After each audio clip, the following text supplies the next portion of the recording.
최진영 박사의 지구본 연구소, 오늘도 흥미로운 글로벌 이야기 여러분과 함께 나누겠습니다. 반갑습니다. 정프로고요. 네, 최준영입니다. 네, 자, 전 세계 이야기들 네. 하나 저희가 전해드리고 있는데 오늘은 어디로 가봅니까? 네, 지난번에 이제 라이브 50만 달성 기념으로 라이브를 했을 때 많은 분들이 이제 이 나라 좀 이야기해달라. 예? 그래서 언제 한번 해야 되는데 싶었는데 의외로 기회가 빨리 왔습니다. 네, 북한이요? 예. 북한이스탄. 네, 북한 이야기가 요즘에 전 세계를 달구고 있다 보니까 예, 한번 좀 다뤄봐야 될 것 같아가지고. 이건 좀 약간 심각한 것 같더라고요. 러시아의 파병? 예, 이게 파병인데 사실 좀 뜬금없다라는 생각도 들고. 네. 다른 한편으로 보면 야 이게 이제 일이 여기까지 번지네 라는 생각도 좀 들고 그래서 사실 뭐 다들 아시는 이야기겠습니다. 한번 정리를 해보면 지난 10월 15일 날이죠. 10월 15일에 우크라이나 수도인 이제 키이우에 있는 이제 신문이죠. 키이우 인디펜던트라는 이제 매체가 있어요. 영자지였던 것 같은데. 자관 여기에서 이제 3,000명의 북한군이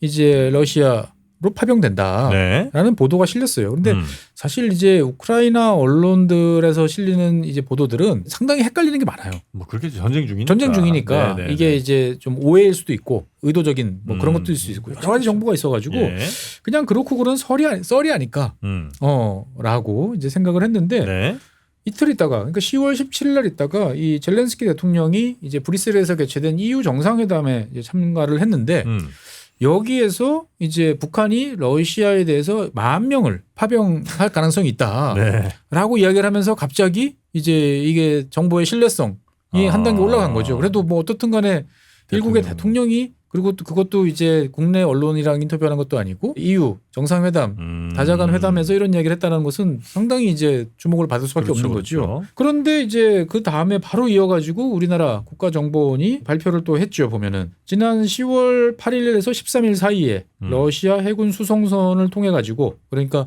러시아 함대 이제 극동함대 소속의 상륙함 4척, 호위함 3척이 뭐 청진을 비롯한 이제 동해안 지역, 이 지역에 와서 1,500명을 일단 블라디보스톡으로 수송을 했고, 그 다음에 현재 먼저 간 1,500명이 이제 러시아 그 극동 지역에서 적응 훈련 중이고, 현재 2단계 2차 수송 작전을 준비 중에 있다. 그리고 최종적으로 이제 4개 여단, 뭐 폭풍 군단이라고 하는 이제 제11군단 산하에 10,000명에서 12,000명, 보통 이제 12,000명이라고 보통 이야기됐죠. 12,000명을 파병하는 것으로 북한 정부와 러시아 정부 간에 합의가 됐다라고까지 이야기를 한 거예요.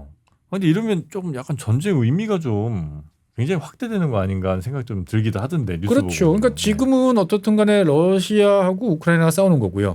우크라이나를 지원하기 위해서 이제 나토 소속의 많은 국가들, 그다음에 뭐 자유진영이라고 하는 국가들이 이런저런 물적 지원을 해주고 있죠. 뭐 돈도 주고 무기도 주고 정보도 주고. 하지만 직접적으로 파병을 결정한 나라는 단 한 나라도 없어요.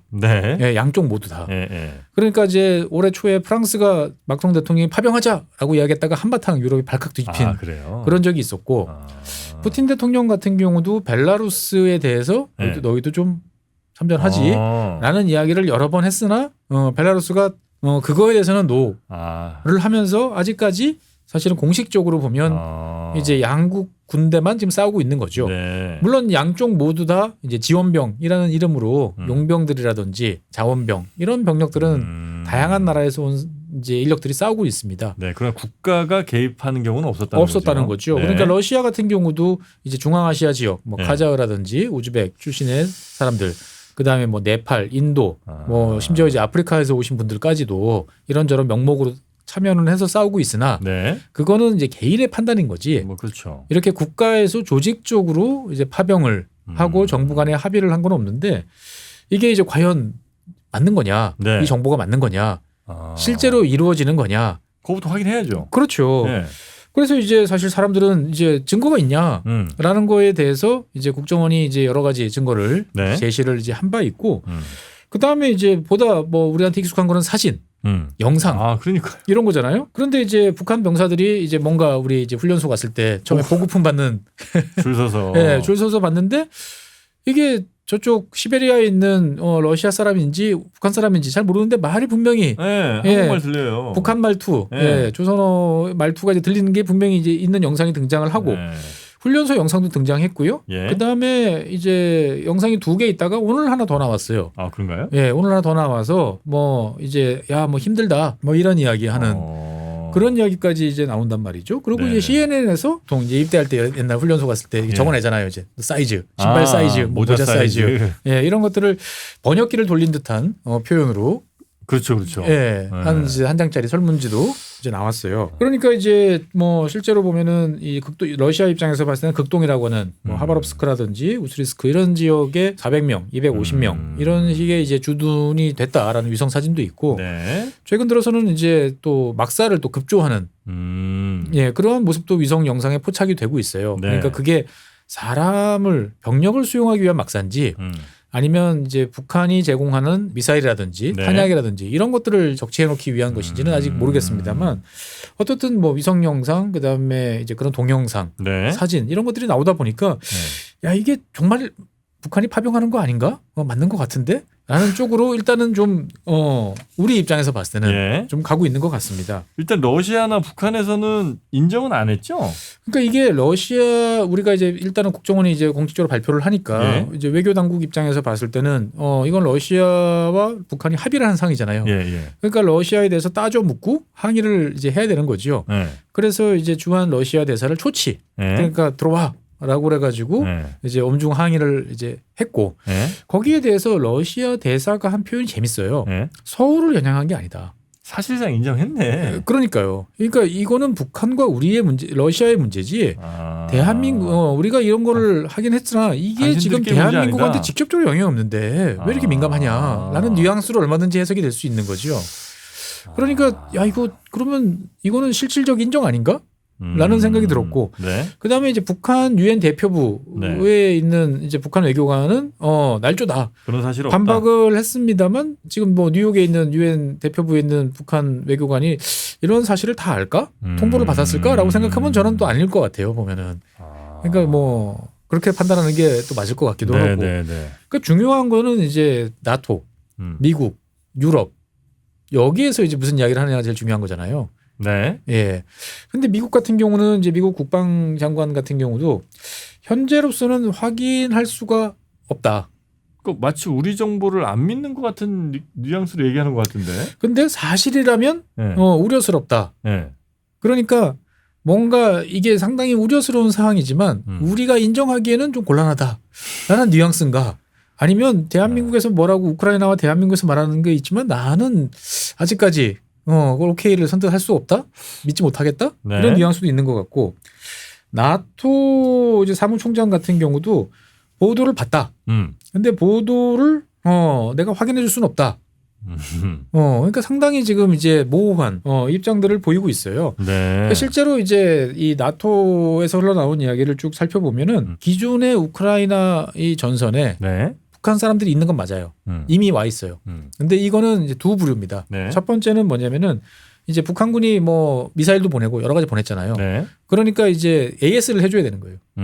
그다음에 이게 제대로 터지는지도 확인도 해야 되는 거죠. 뭐 그럴 수 있겠네요. 그렇죠. 네. 그러니까 자기들이 보낸 무기가 제대로 작동이 되는지에 관한 여러 가지 지원, 그다음에 이제 고장났다 그러면 고쳐주기도 해야 되고 하는 이제 지원 병력이 와 있는 건 맞다. 이거는 여러 차례 확인이 됐어요. 그럼 뭐 대규모는 아니겠죠, 이렇게. 그렇죠. 근데 얼마 전에 이제 그 지난달이었나요? 우크라이나 군이 러시아군 집결지를 이제 미사일로 공격을 했는데 그때 사망자들을 확인해 보니까 한 15명, 10명에서 15명 정도의 북한인들이 있었다. 그래서 아마 이제 그 미사일 관련 엔지니어들이라고 네, 네, 이제 네. 추정을 했었거든요. 네. 근데 뭐 그 정도는 이제 뭐 있을 수 있는 일이고, 그렇죠. 그다음에 이제 북한군에서 정식으로 이제 참관 이제 그 무관이죠, 보면은 네. 전쟁에 대해서 어떻게 돌아가는지를 현장에서 볼 수 있는 이제 권한을 받은 뭐 있을 수 있죠. 그 정도까지는 현재까지 맞는 것 같은데 예. 이게 실제 병력이냐? 그리고 이제 뭔가 움직임이 있는 것 같은데 그 병력이 진짜로 총을 들고 전선에 투입될 병력인지 네.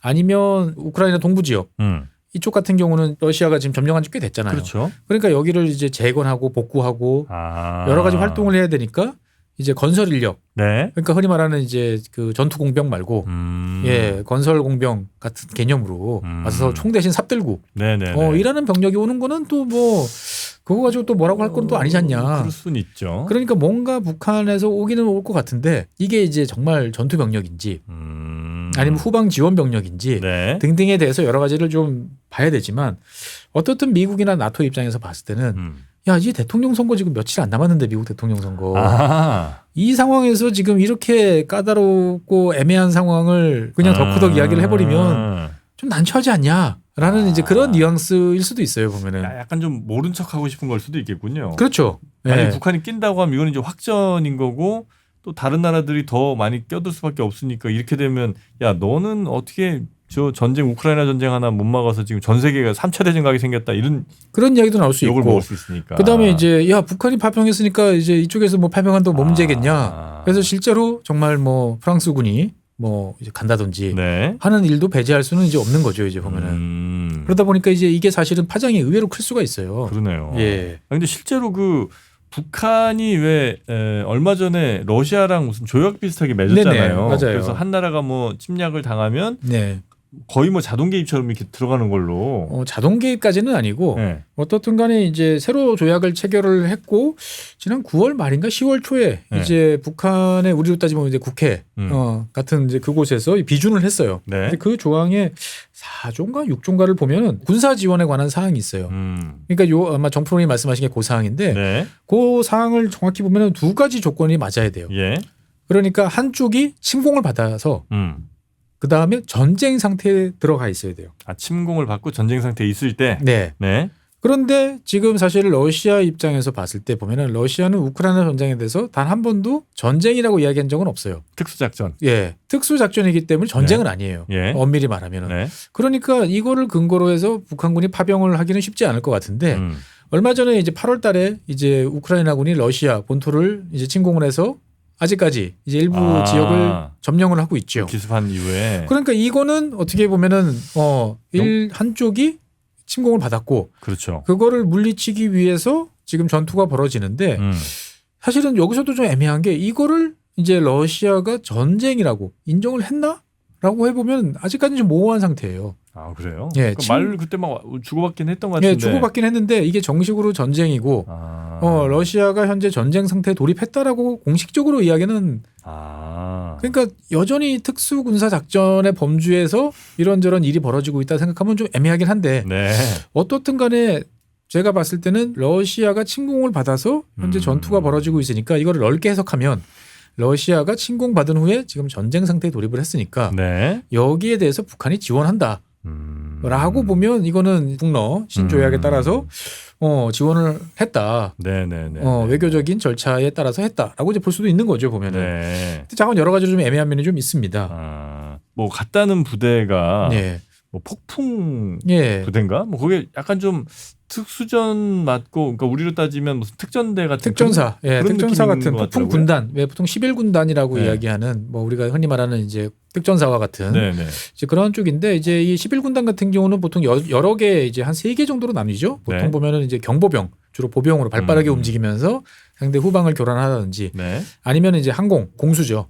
예, 공수 활동을 통해 가지고 상대방을 이제 교란하고 타격하는 이제 이런 쪽으로 나눠져 있는데 요번에 이제 투입됐던 부대는 이제 경보병 네. 쪽으로 이제 알려지고 있어요. 근데 사실 만약 이게 정말 맞다라고 네. 그러면 실제로 전투 병력이고 그렇죠. 어떻게 보면은 양쪽이 특히 러시아와 북한이 최적의 조합을 찾아내기 위해서 협의를 꽤 했다라고 저는 보여져요. 최적의 조합? 예. 그러니까 현재 우크라이나 전쟁은 이제 대규모 병력 투입 우리가 네. 보통 이제 알고 있던 같은 뭐 탱크가 앞장서고 네네네. 뒤에서 이제 포병이 막 풀을 불바다로 만들고 뒤에서 보병이 이제 기계화 보병이 따라가고 네. 이러한 것은 찾아보기가 어려워요.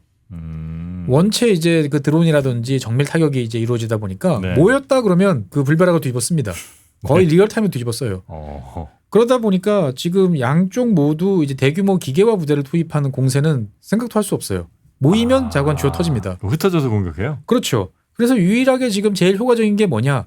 잘 훈련된 소규모 부대가 침투를 해서 교란하고 점령하고 빠져나오고 이걸 반복하면서 조금씩 늘려가고. 네, 땅 먹기를 하는 게 제일 확실한 거예요. 그러니까 사실은 러시아 같은 경우가 이러한 전술을 통해 가지고 지금 지속적으로 느리지만 이제 우크라이나 동부 전선에서 점점 점령 면적을 넓히고 있는 거거든요. 그러니까 이거를 막으려면 어떻든 대규모 포병을 퍼붓기에는 사실은 뭐 한 20명 때려잡자고 물론 이제 확산탄이나 이런 거를 쓰긴 합니다만 네. 쉽지 않은 문제고 그렇다고 이거를 잡겠다고 보통 보병이 침투했을 때 기계화 보병이라든지 기갑이라든지 투입을 했다가는 뭐 당장에 이제 대전차 미사일 맞아서 드론 공격에 맞기 좋으니까 애매한 거죠. 그러니까 러시아 입장에서 봤을 때는 딱 좋은 거예요. 그러니까 러시아도 사실은 이런 보병 침투 전술을 지속적으로 구사하고 싶은데 문제는 이제 잘 훈련된 보병이 이제 고갈된 상태죠. 근데 잘 훈련된 보병들이 이제 북한에 있으니까. 그렇죠. 그들을 모셔. 그러니까 러시아는 그동안의 전쟁터에서 피로 얻은 교훈을 야 여기 이제 전선은 이런 상태고 이렇게 뭐 3일 1조로 짜서 이런 식으로 들어와서 되고 그러니까 이런 것들을 뭐 한 2, 3주 정도 훈련을 시킨 다음에 전선에 투입하면 상당히 이제 효과를 볼 수가 있다라고 저는 보여져요. 보면은 러시아 입장에서는 북한군을 데려오면 그만큼 이익인 것 같긴 해요. 당장 뭐 일단 너무 병력도 부족하고 하니까. 그렇죠. 그러니까 12,000이면 크죠. 그러니까 푸틴 대통령이 지난 5월달에 이제 다시 이제 취임을 했잖아요. 그때 이제 러시아군 관계자들이 이제 새로 취임도 하셨으니까 이참에 다시 동원력을 한번 더 내려달라. 지난번에 이제 부분 동원력 내렸잖아요.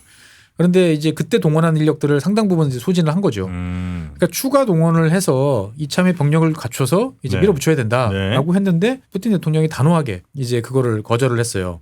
그 너무 좀 정치적으로 부담이 좀 많이. 왜냐하면 그때 부분 동원력 내렸을 때 상당히 이제 지지도가 추락하고 여론 안 좋아. 내부적으로 이제 반감이 있었는데 러시아 내부적으로 봤을 때 이번에 이제 만약에 추가 동원력을 내리면 이제 대도시에서 끌어와야 되니까. 징집할 가능성이 높아요. 모스크바라든지 상페테스부르크라든지. 그런데 여기에서 징집을 하면 이제 상당히 이제 여론이 그렇죠. 골치 아픈 거죠. 그러다 보니까 러시아 같은 경우는 지금 이제 그 시베리아라든지 이런 인구가 많지 않은 좀 개발이 덜 된 지역에서 이제 많은 이제 비용을 지급을 하는 조건으로 지금 이제 자원병 형태, 계약병 형태로 데려오는데 결정적인 공세를 펼치기 위해서는 이제 정말 많은 보병이 필요한 거죠. 그러다 보니까 북한군이 만약에 정말 이 목적으로 투입됐다라고 그러면 러시아 입장에서 봤을 때는 한판 이제 동계 공세를 펼칠 수 있는 거죠. 법도 하고 너무 고마운 일인데. 그렇죠. 북한은 왜 가는 거예요? 북한 입장에서 봤을 때 보면 몇 가지 이유가 있죠. 돈 때문에? 뭐 그렇죠. 그게 사실은 제일 이제 쉽게 생각할 수 있는 이유입니다. 그러니까 뭐 가면 다 먹여주고 재워주고 할 뿐만 아니고 러시아 군한테 주는 급여의 상당 급여를 지불을 하는 약속을 받았을 수도 있죠. 그렇겠죠. 실제로 러시아 지금 계약병 같은 경우 보면 뭐 수당이나 이런 것까지 합하면은 연 한 그 5천만 원 정도를 받아요. 러시아에서 꽤 높은 6천만 원 정도까지도 되겠다. 상당히 많고 사망했을 경우에도 이제 유족 보상금으로 해서 연 한 3천만 원 정도의 연금을 이제 지불하는 조건이에요. 그러니까 이제 실제로 이제 그게 다 북한군이 만약에 진짜로 참전을 해가지고 그거를 다 인마이 포켓 못 하겠죠, 당연히. 그러니까 북한 정부가 이제 받아가지고 다시 이렇게 저렇게 하겠습니다만 어떻든 간에 이제 돈으로 생각해 보면은 짭짤한 이제 수단일 수도 있고. 근데 사실은 이제 그런 직접적인 뭐 병력에 따른 돈이라기보다는 러시아로부터의 광범위한 지원을 이제 모색해 볼 수는 있는 거죠. 요즘 북한이 좀 힘들긴 하죠. 그러니까 이제 북한이 힘든 가장 큰 이유는 중국과의 관계가 정확하게 무슨 이유인지는 모르겠는데 상당히 틀어진 거는 맞아요. 그러니까 뭐 여러 차례 이제 그런 일이 있었습니다만 북한하고 중국은 한 1,300km의 이제 긴 국경선을 떼고 있잖아요. 압록강, 두만강 해가지고. 근데 여기에 이제 중국이 최근 들어서 한 삼중 철조망을 쫙 쳤어요. 그러다 보니까 최근에 탈북자가 대폭 감소를 했어요. 그러니까 예전에는 이제 뭐 건너가는 게 그렇게 어렵지 않았고, 그 다음에 건너간 다음에 이제 뭐 이런저런 수단을 통해 가지고 이제 남쪽으로 넘어올 수 있는 도와주시는 분들, 뭐 어떻게 보면 이제 브로커는 사람들을 만나서 오는 게 뭐 아주 루트가 딱 정해졌는데 이제는 거의 다 그게 막혔다라는 이야기 많이 나와요. 그러니까 단순히 철조망만 친 게 아니고 경비 병력도 늘어났고, 그 다음에 이제 중국 같은 경우는 그 AI를 이용한 이제 안면 인식. 그러니까 어딘가 멀리 가야 되잖아요. 그러면 이제 기차라든지 뭔가를 타야 되는데, 등록이 안 된 삐빅 걸리는 거죠. 예. 그래서 자관 북한하고 중국 관계가 냉랭해진 건 맞아요. 여러 가지로. 그러니까 사실은 북한 입장에서 봤을 때는 필요한 게 뭐냐. 당장 안 죽으려면 두 가지잖아요. 에너지, 식량. 근데 러시아 같은 경우는 어떻든 간에 세계 최고의 이제 곡물 생산 국가고 세계 최대 에너지 국가. 그러니까 주유소와 곡물 창고를 다 갖고 있으니까 북한 입장에서 봤을 때는 어떻든 간에 당장의 어려움을 넘기는데 큰 도움이 이제 될 수도 있고, 다른 한편으로 보면은 보다 근본적으로는 약소국과 강대국이잖아요.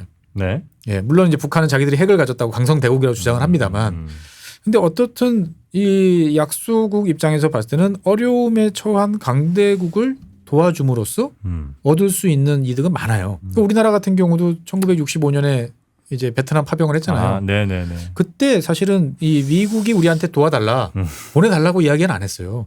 그래요? 우리가 먼저 몇 번 이야기를 했어요. 아, 참전하겠다고? 참전하겠다고. 아, 그래요? 참전하겠다고 이야기했는데 그때마다 미국이 이제 거절을 이제 했었어요. 아, 그래요? 네. 왜냐면은 오면 먹여주고 재워주고 입혀주고 다 해야 되는 거.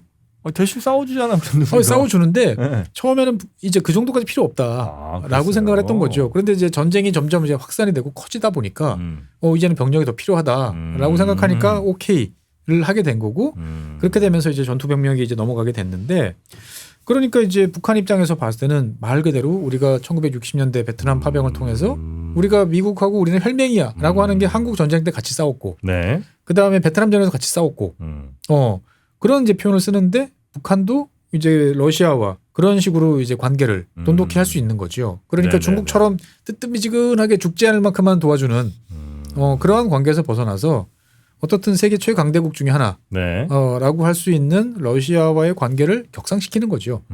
그걸 통해서 뭐 안정적인 정권의 유지, 그 다음에 러시아로부터 뭐 군사 기술이라든지 여러 가지를 더 받을 수 있다라는 기대도 있습니다만 네. 제가 생각했을 때는 어떻든 간에 북한 입장에서 봤을 때는 뭐 우리처럼 이제 인명에 대한 뭐 그런 인식은 사실 약한 나라잖아요.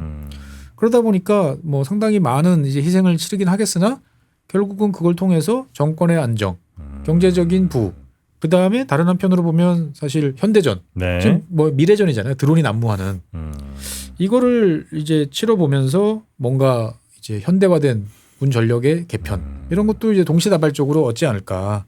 우리 같으면 상상할 수 없는 네네네. 상황인데 북한이라면 못할 것도 또 없지 않겠나라는 생각도 드는 거죠. 보면. 또 미사일 기술 같은 것도 여전히 북한은 러시아에서 도움을 좀 받으면 훨씬 좋을 게 많죠. 그렇겠죠. 예. 네. 그러니까 이제 어디까지 될지는 이제 좀 봐야 되는데 네. 그러다 보니까 북한도 이제 최근 들어서 이렇게 보면 전체적인 파이가 그 맞아 떨어지는 거죠. 네. 그러니까 갑자기 뭐 경의선 관련한 지역 뭐 폭파시키고 네. 다 쇼용이잖아요. 이제 보면 흙 쌓아놓고 폭파시켜서 먼지 막 모락모락 나게 하고. 네. 그러니까 저게 갑자기 왜 저러지? 라는 생각을 많이 했는데 어떻게 보면은 유사시를 대비했을 때 생각해 보면 10,000명 정도의 병력을 빼낸다. 라고 했을 때 우리 뒤통수 맞으면 어떡하지? 아, 그런 생각도 하나? 그런 생각도 할 수 있는 거죠. 그러니까 이제 DMZ를 그 이제 군사분계선 있는 그 주요 교통로 지역을 요새화하는 작업을 한다라고 볼 수도 있는 거죠. 그래서 GP도 복원하고 GP도 복원하고 예전에 개성공단 같은 경우도 있던 군부대를 다 철수를 시켰는데 다시 복원하고 그 다음에 이제 그 과거에 이제 연결했던 철도 같은 경우도 상판을 다 뜯어냈어요. 네네. 교각만 남겨놨어요. 예. 그러니까 이제 혹시라도 남쪽에서 북으로 올라올 때에 여러 가지 쉽게 올라오지 못하도록 하겠다라는 그런 것들인 거죠. 거기 12,000명 폈다고 뭐 갈 일은 없을 것 같긴 한데. 그렇긴 하죠. 근데 이제 사실 북한 내부도 요즘에 조금 여러 가지로 좀 혼란스러워 보이긴 해요. 북한이요? 예. 왜 그러냐면 난데없이 이제 통일 안 해. 네네. 예. 이국가로는 하고. 이국가로 나왔는데 그러면서 주체탑 이렇게 보면 평양 입구에 이렇게 서 있던 거 있잖아요. 예. 예, 그거 없애버렸어요. 예. 그 중요한 거 아니에요? 중요한 거죠. 그거 없애버렸죠. 그 다음에 이제 평양 시내에 있는 지하철역 중에서 이제 통일 뭐 이런 거 들어간 거. 네. 역 다 통일자 빼버렸어요. 그리고 이제 원래 북한 뭐 노동신문이나 이런 거 이제 보면은 김일성 탄생일로부터 해서 연호를 따로 쓰잖아요. 주체 몇 년 뭐 이렇게 했는데 그게 또 없어졌어요. 주체 몇 년도 없어졌어요? 없어졌어요. 그냥 서기 몇 년. 그래요? 네. 이렇게 지금 이제 간단 말이죠. 그러니까 이제 어떻게 보면은 김정은 입장에서 봤을 때 보면 이제 뭔가 어정쩡한 이렇게 남쪽하고 얽혀 있고 특수 관계고 특별한 관계라는 거를 이제 부인하고 나면 너랑 나랑 다른 나라니까 전쟁을 하든 뭐 하든 이거는 이제 그냥 꺼리낄 거 없이 간다. 몸을 가볍게 하겠다라는 이제 생각으로 이제 그렇게 질렀는데 문제는 이제 그동안에 북한도 지난 1940년 이제 48년 정부 수립 이후에 지금까지 네. 수많은 공식적인 제도와 문서에 다 통일, 민족, 화해 뭐 이런 것들이 다 있단 말이죠. 이거를 말 한마디로 다 지워버릴 수는 없어요. 그러면 이제 헌법을 고쳐라라고 했는데 헌법을 고치려면 노동당 규약도 바꿔야 되고 뭐도 바꿔야 되고 할 일이 산더미인 거죠 보면은. 그런데 더 큰 문제는 이제 북한 국민들 머릿속에는 오랫동안 교육받은 게 있잖아요. 그 교육받은 건 그럼 무슨 논리로 깨야 되는데. 네, 깨서 새로운 거를 이제 돌려놔야 되는데 이게 살림살이 좋아지셨습니까? 했을 때 살림살이가 좋아지고 나아지고 그럼 또 가능한데. 가능한데 현재의 분위기 속에서 과연 그거를 밀어붙일 수 있을까? 라고 생각하면 쉽지 않은 거죠. 또 북한에서는 물론 뭐 좀 오래되긴 했었어도 어쨌든 김일성에 대한 뭐 존경이 내리는 마음은 여전히 있을 거 아니에요. 그렇죠. 국민들이. 근데 김정은이 그걸 뛰어넘을 정도는 아직 아닐 거 아니에요. 그러니까 뭐 냉정해 보면은 어떻게 보면은 북한이라는 나라는 이제 혁명 기지로서의 이제 자기들의 존재 가치를 계속 갖고 있는 거잖아요. 명목상으로는. 남한에서도 이제 민족 혁명을 성공시켜야 되는데 그것이 지금 안 된 상태고 그러다 보니까 일단은 수령의 어떤 그 지도를 받아서 우리가 지금 어려운 상황을 견디고 참고 버텨서 거기까지 가야 돼라는 게 이제 어떻게 보면 지난 80년 동안의 그렇죠. 논리였는데 이 논리가 갑자기 이제 없어진다? 그러면 우리는 여태까지 왜 이랬어? 라고 생각해 볼 수 있는 거죠, 보면은. 남조선 해방이 뭐 지상화된 그렇죠. 것처럼 얘기했는데. 안 된다는 건 알지만 갑자기 그 말을 뒤집으려면 뭐가 있어야 되는데. 네.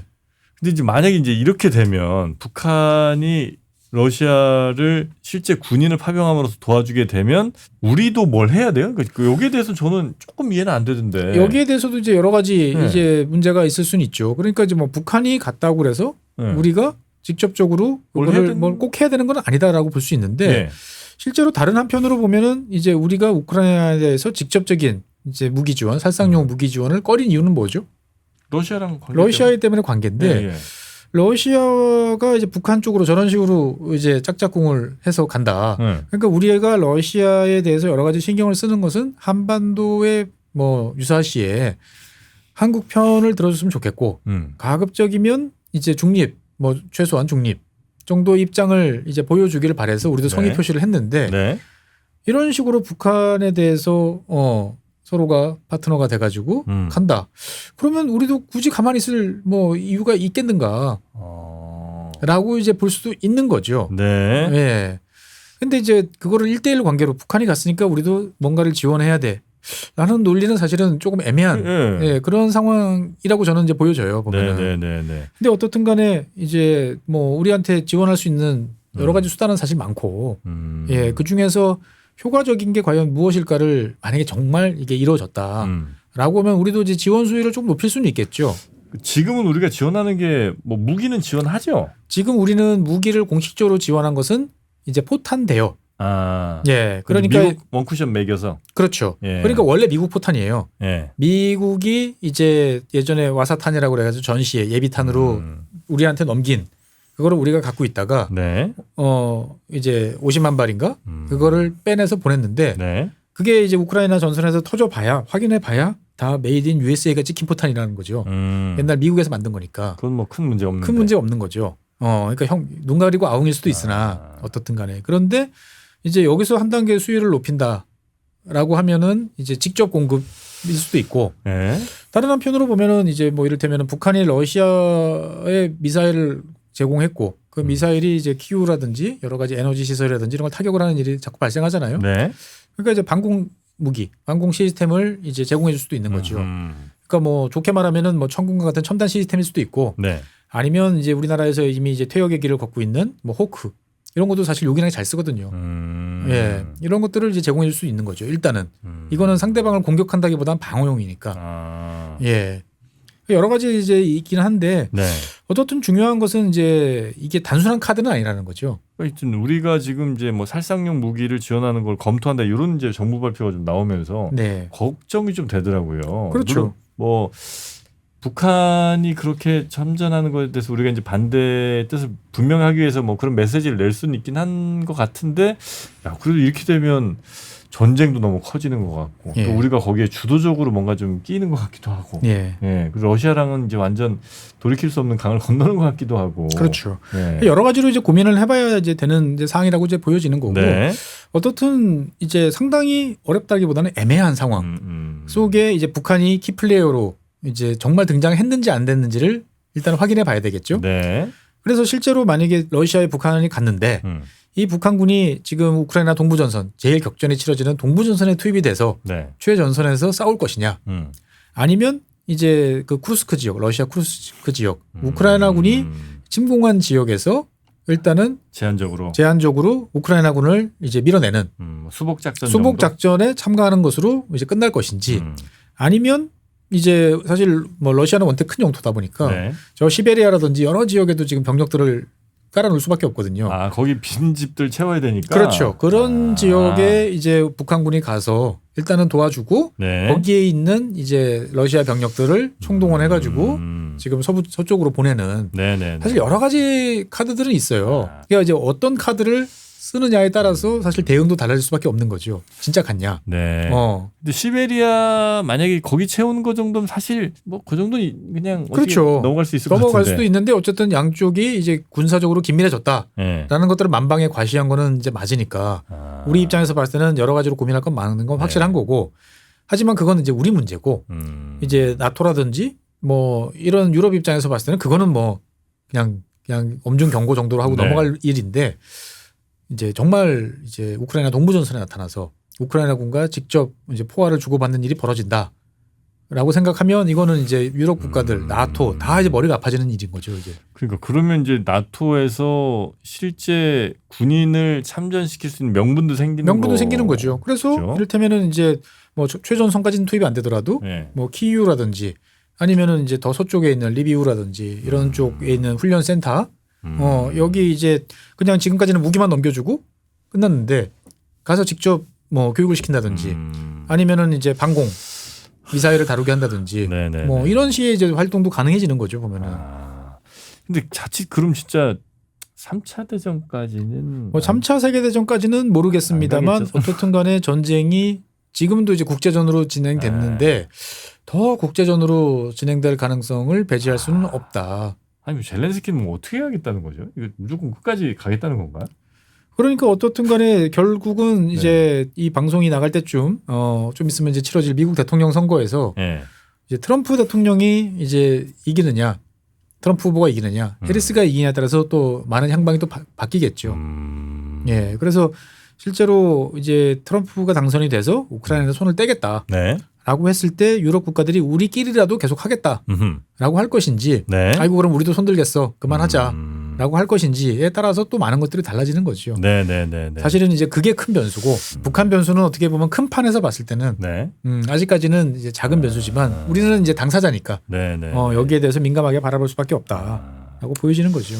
여튼 뭐 러시아와 북한은 서로 지금 이해관계가 잘 맞아 떨어져서 아마 군인들을 보낸 것 같기는 한데 과연 그 후폭풍이 어디로 갈지 그렇죠. 그건 한번 저희가 잘 또 살펴보도록 하겠습니다. 좀 제발 어렵죠. 더 확전은 안 됐으면 좋겠는데 이 상황이 어떻게 될지는 잘 모르겠네요, 진짜. 그러니까 이제 강 건너 물은 없습니다. 그렇네요. 남의 얘기가 아니에요. 남의 얘기 아닙니다. 제가 지구본연구소에서 맨날 말씀드리잖아요. 남의 얘기 같지만 남의 얘기가 아닌. 그래서 우리가 더 다른 나라들의 이야기에 관심을 좀 기울여야 되는 것 같습니다. 자, 오늘은 북한의 러시아 파병에 대한 이야기 중점적으로 한번 살펴봤고요. 다음 시간에 또 흥미로운 또 우리가 알아야 될 이야기들 많이 부탁드리겠습니다. 함께해 주신 법무법인 율촌 최준영 박사님 대단히 고맙습니다. 네, 감사합니다. 작고 잡다한 지식이라도 그것들을 절대 무시하지 말라. 나는 그건 되게 긍정적이고 그런 지식들을 연결해서 말 그대로 위즈덤이잖아요. 정말 현명해지고 뭔가 남들하고는 좀 차별화된 그러한 관점 그리고 그러한 비전. 책을 사랑하고 배움을 마다하지 않는 당신을 위한 곳 3프로와 교보문고가 만나 위즈덤 칼리지 시즌2로 새롭게 출발합니다. 투자와 경제, 국제, 심리, 예술, 테크, 도시, 과학, 창의, 그리고 미래 삶의 격을 높이는 9가지 지혜를 함께 나눕니다. 위즈덤 칼리지 시즌2 영상 아래 링크를 클릭하시면 자세한 내용을 확인하실 수 있습니다.